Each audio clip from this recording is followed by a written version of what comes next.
So, the Pope, between dozing off, nodding off, as he listens to your Majesty's plight, what's the Pope looking at? For the Pope's part, the Pope is looking at the third wall that Raffaello paints in this room, called the Parnassus, the Latin form of the Greek Parnassos. Parnassus. Parnassus. Parnassus.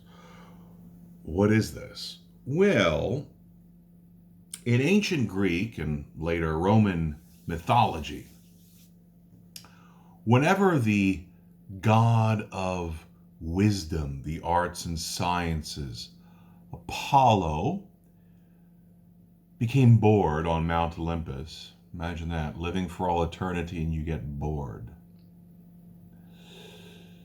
He would make retreats to a secluded area in the forest, in the woods, called Parnassus. And he'd whip out his lute and start to play music.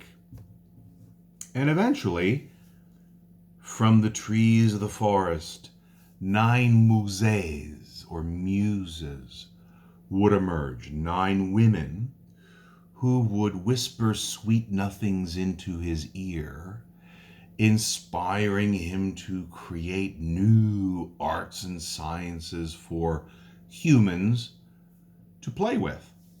So, that's what you see being depicted in the very center of this panel above the window. You see Apollo there seated in the middle, playing his musical instrument, the 9 muses surrounding him.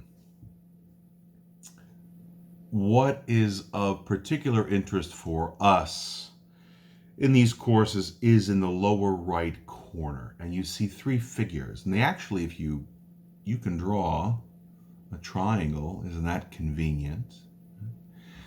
In the lower right corner, you see 3 figures. You see one in a kind of a mauve colored, a very brownish, purplish colored robe, who with his right hand is like this,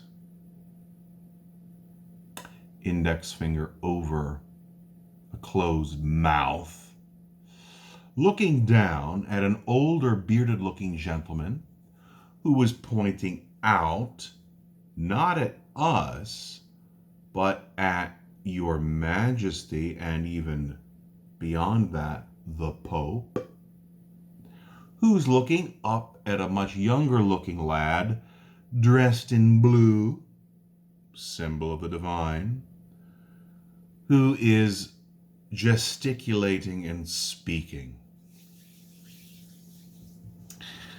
To begin with, the first individual kind of in the background behind these 2 figures in the foreground, this once again is supposed to be Dante. We've already talked about the father of Italian literature. So at the time that Raffaello was painting this, about 200 years after the life and times of Dante, is still very much in the mind, the psyche, certainly of Italians and those of culture here in Rome. So the archetype of Rinascimento culture here in Rome. And that archetype itself is doing this, reminding those looking at this to hashtag SHTFU. Shut up. Shut up. And for the first time in your lives, listen to what these 2 guys are talking about. What are these 2 guys in the foreground talking about?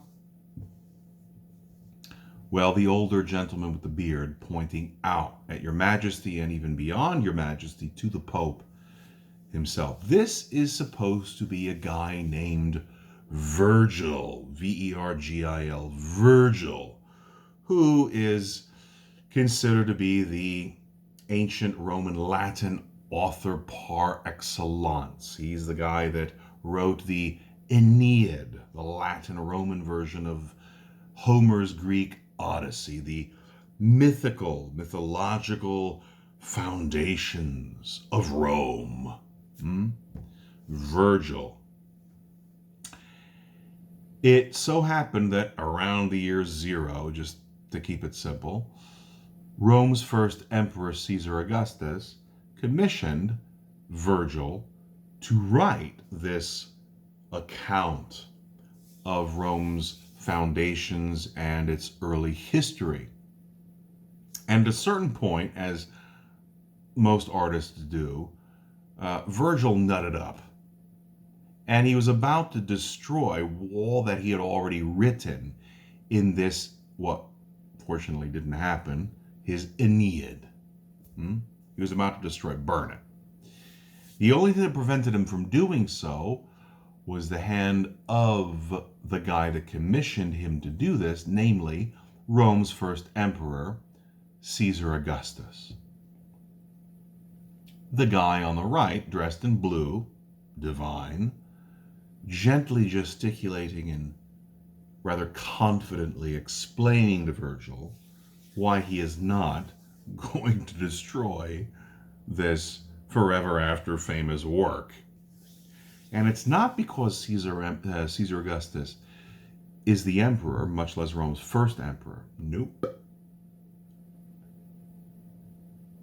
Caesar Augustus is Pontifex Maximus, which we've already learned about earlier in the course.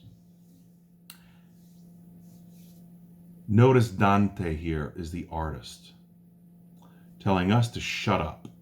Raffaello is the artist depicting us, telling us perhaps to shut up and listen to what this ancient artist, he's an author, Virgil, is disputing with the Pontifex Maximus, Emperor Caesar Augustus. The Pontifex Maximus, Emperor Caesar Augustus, may not be able to appreciate all of the details and the effort and the work that the artist is investing, is putting in to this. However, it is the responsibility uniquely of the Pontifex Maximus to ensure the positive progress of human civilization, and consequently stops Virgil from destroying this work which the Pontifex Maximus, the Emperor Caesar Augustus himself, had commissioned in the first place. Consequently, fortunately, Virgil will wind up completing this work, and thank God we still have it today, called the Aeneid. In the context of this room, however, what's really being transmitted to Your Majesty and the Pope is, Your Majesty, Your Holiness, you may not understand all the intricacies, the details, the problematics, the effort, most times Herculean effort, that any artist, any artisan, any creator invests with their own life in doing their life's work. You may not understand it completely, but as you presume to be Pontifex Maximus, it's your responsibility to ensure and secure that that continues. Wow. Consequently, notice Virgil is pointing directly at, not merely Your Majesty, but through Your Majesty, to the Pontifex Maximus, who now is the Pope. Consequently, Your Majesty, you enter this room. The first wall that hits you, the first panel, the disputation, incorrectly called. You must be a godly ruler. Your Majesty, the disputation, be a godly ruler. Turn left, you're going to meet the Pope. 4 cardinal virtues above. Your Majesty, be a virtuous ruler. Third panel, the Parnassus, your majesty, be a cultured, learned, educated ruler and a protector and a promoter of that. Okay. Your meeting's over, your audience, your private audience with the Pope, he's woken up. Your Majesty's about to leave the room. You've kissed his ring, his ass, whatever. Now you're about to see the last panel, the last wall that Raffaello paints on your way out. And that is Raffaello's most famous painting ever, the School of Athens. And in this case, we will give the art historians that have called it that a pass. That's a fair enough name. The School of Athens, as in Athens, Greece, as in the 4th century BCE. The philosopher Plato founded an academy, a university in Athens, Greece, which would wind up lasting about 1,000 years. And so all of the figures that you see in this composition are supposed to be, at the time when Raffaello's painting this in 1512, are supposed to be all the famous great minds from the ancient world up until that period, from all over, at least the world that was known then, right? So continents of Europe, Africa, Asia. We know who most of these figures are supposed to be they architects, engineers, mathematicians, geometers, philosophers, authors, artists, etc., thinkers. We know who most of them are supposed to be because Raffaello's given kind of a clue to figure them out. For example, if you look in the lower left corner of the panel, you'll see a balding, bearded man kneeling down, writing his theora. You can actually read them in a big book, Pythagoras. Flanked in the lower right corner by another balding guy, kind of bent over a chalkboard with a compass, Euclid. Plato himself is the gentleman right in the center of the school, dressed in red, big white beard pointing up at his world of the forms. We know that's Plato because the book he's holding, on the side of it, the spine, it says Timaeus in Latin, which was one of Plato's lost, forgotten works rediscovered during the Italian Renaissance. You can see standing next to Plato, dressed in brown and blue, pointing out at the world of the forms, Plato's famous student, Aristotle. We know it's Aristotle because the book he's holding, you see on the side is written in Latin, Etica, as in Aristotle's famous Ethics. So most of the figures have a telltale clue, very easily recognizable to identify as to which historical figure it is supposed to be.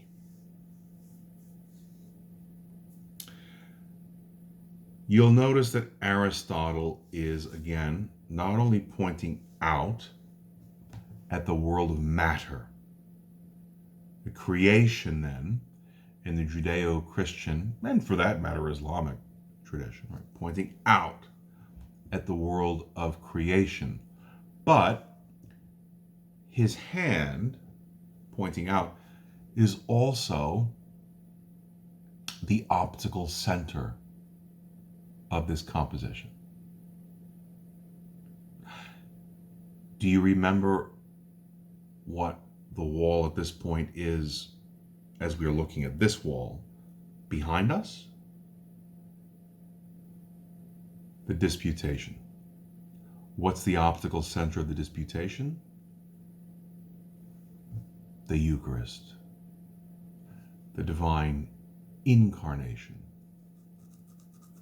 So Aristotle here is not only pointing out at creation, rather Aristotle is directing our gaze back towards the fulfillment in Christian theology and the Roman Catholic Church of God's creation, namely that the divine becomes human, so that the human ultimately becomes divine. Divine incarnation. Scientists, philosophers, artists, architects, the last thing that Your Majesty is going to see before leaving this room. Your Majesty, one last time. First panel, the disputation, be a godly ruler. Second panel, the four cardinal virtues, be a virtuous ruler. Third panel, third wall, the Parnassus, be a cultured, educated, learned ruler. Fourth panel, this one, the School of Athens, Your Majesty, be a wise ruler. Be a wise ruler. And the first step to wisdom is the admission of ignorance.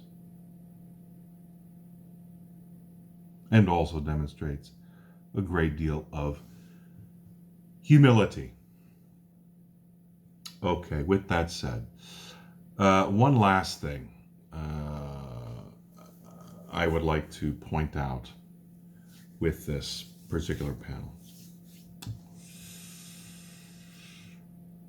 It is the most human element. By the way, also just as an aside, so you have seen for yourselves here in Rome the interior of St. Peter's Basilica, and you may notice that in this composition, the school itself, the structure, the building, looks kind of like the inside of St. Peter's Basilica, and that's not a mistake. There's a reason for that. The real school of Athens, again, ancient Greece, 4th century BC, never would have looked like this because this is decidedly ancient Roman architecture, not Greek architecture. These massive walls and pilasters, massive barrel vaulted ceilings. The reason is because the model Raffaello used for the physical structure here in the composition of the School of Athens is the ancient Empyrean Severan Palace on the Palatine Hill here in Rome overlooking the Circus Maximus, which was also the model used by many architects in designing St. Peter's Basilica. So that's one thing. In any event, I turn now to what I said, the most human element and aspect to this. Something very different. There's one figure in this entire composition which has always perplexed scholars studying this. Out of place. It's the one figure who is completely disengaged. What do I mean by that? You'll notice that everyone in the composition is engaged somehow. They're either speaking, or they're listening to someone speak, or they're doing something, or they're watching someone do something. Can you figure out who? Notice in the lower left corner, you see another woman in white looking out at us. So you might say this woman looking out at us dressed in white, just behind Pythagoras, the guy kneeling, writing in his big book, is disengaged. Not engaged with anyone else in the composition. Well, I draw your attention, go all the way to the far right side of the composition. And you'll see a man standing dressed in white with a white cap, kind of a mortarboard. And right behind him, you'll see another young man with a black beret, a black cap, also looking out at us. Also seemingly disengaged. I said only one figure. Well, if they're both looking out at us, then it cannot be either one of those, because I said only one. These are two looking out at us. In fact, they're not disengaged. These two figures are engaging us to engage the composition. And on the left, the woman in white engaging us, kind of like in the disputation, the woman in blue and gold, divine wisdom engaging us. This woman dressed in white is supposed to be an allegory for human Sophia, human wisdom, engaging us to engage the composition. And on the far right side, that young-looking guy almost hiding with the black beret is Raffaello's self-portrait. It's what he looked like when he's about 27, 28 years old. So human wisdom and the artist are engaging us to engage the composition. No, the one figure completely disengaged is the gentleman almost in the center, but in the foreground, sitting at the desk, dressed in a purple work smock and wearing brown leather boots, writing. Not engaging us, not engaging anyone else in the composition. Yeah, you might say he's doing something, he's writing, but he's not even looking at what he's writing. He's completely lost in his own world. This figure has always been associated with the ancient Greek philosopher Heraclitus, and we're not sure why.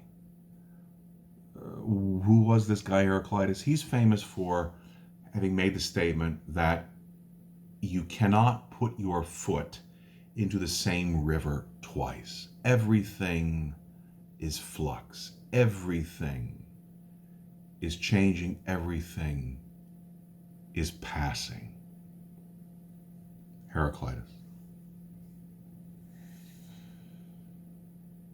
If you look at the face of this man, so if you zoom in on it, look at the face of this man. This is by far the very best portrait in the entire composition. It's much better than Raffaello's own self-portrait.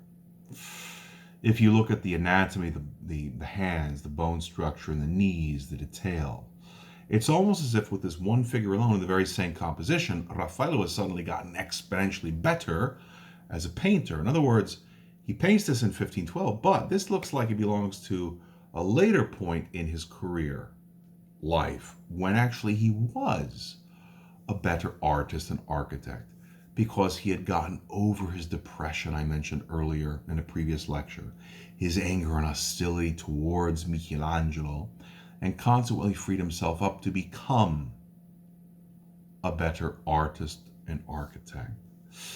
If you zoom in and you look at the edges around the body of the figure, around the desk that he's sitting at, it almost looks like Raffaello cut this out of a magazine and pasted it here, which is not what he did. However, now, due to X-ray and infrared technology, we know for a fact that this figure is the very last figure Raffaello painted in this composition.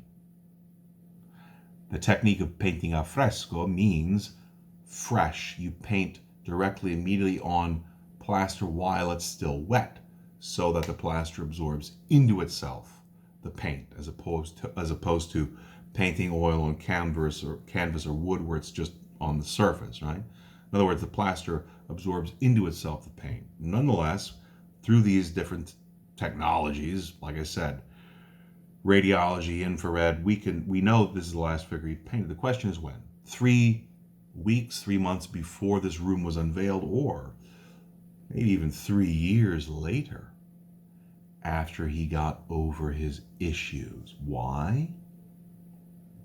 Because this is none other than Raffaello's portrait of Michelangelo.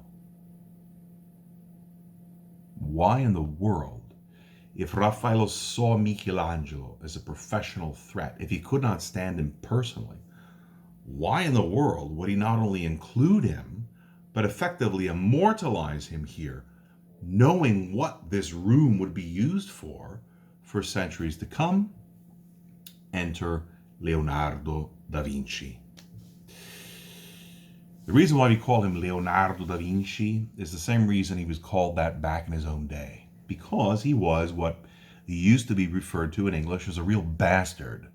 That is, his father never legally recognized, never gave him his name, which means not much today, but back then it meant everything. You could not become an apprentice, get work, go to school, get commissions, which remained a problem for him his entire life.